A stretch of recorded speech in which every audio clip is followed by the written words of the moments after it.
Welcome to our deep dive into Numbers chapter 21. This action-packed chapter captures a profound transformation. We watch a nation struggle with impatience and toxic complaints, only to pivot and claim massive military victories, demonstrating the unstoppable momentum of a unified team. Our story begins with a sudden attack by the Canaanite king of Arad. Instead of falling into despair, Israel unites, makes a vow to God, and completely destroys the attackers. A sudden crisis should not shatter a team. When managed correctly, an unexpected external attack becomes the exact catalyst needed to forge absolute internal unity and operational focus. But faith is fragile. Bypassing Edom creates a long detour, and the people grow impatient. They rebel, expressing disgust for the horrible manna.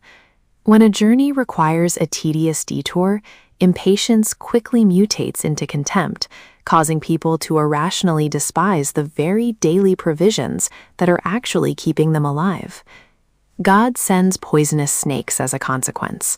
When the people repent, God provides a highly unusual solution, a bronze snake on a pole. Anyone bitten simply looks up at it and lives. The cure for a toxic, self-inflicted crisis requires a radical shift in focus. You cannot survive by analyzing the poison. You must deliberately lift your eyes and focus on the elevated solution. Healed and humbled, the Israelites press on, traveling to the Arnon River, a highly significant boundary separating Moab and the Amorites. Massive transitions require clearly defined operational boundaries. Recognizing and respecting the borders of other established systems prevents unnecessary conflict while you are still moving toward your own objective. At a place called Beer, God provides water, and the Israelites erupt in a beautiful song of celebration. Spring up, O well. Resilient cultures do not just celebrate the final victory. They intentionally pause to sing and celebrate the basic daily resources that sustain the team through the grueling middle phases of a long project. Now, they face their greatest challenge. They politely ask King Sihon of the Amorites for permission to pass through.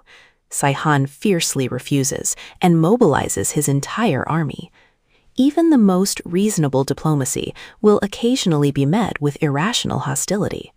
A mature organization must be prepared to instantly pivot from peaceful negotiation to decisive defensive action. Israel fights back, completely defeating the Amorites and capturing their capital, Heshbon, a city Sihon had previously taken from Moab. Overcoming an obstacle that has historically defeated others permanently shatters limiting beliefs.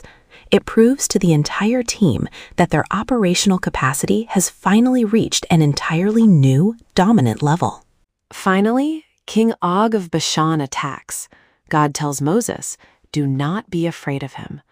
Israel defeats Og completely, leaving not a single survivor, and occupies the land.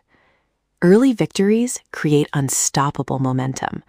When leaders assure their team that the next massive challenge is just a repetition of the last success, fear evaporates and total execution follows. Through trials of faith, fiery snakes, and massive battles, this chapter shows us the brutal reality of growth. This leaves us with two important questions to chew on today. First, when you are bitten by the toxic consequences of your own complaints, do you stare at the poison? Or do you lift your eyes to the solution?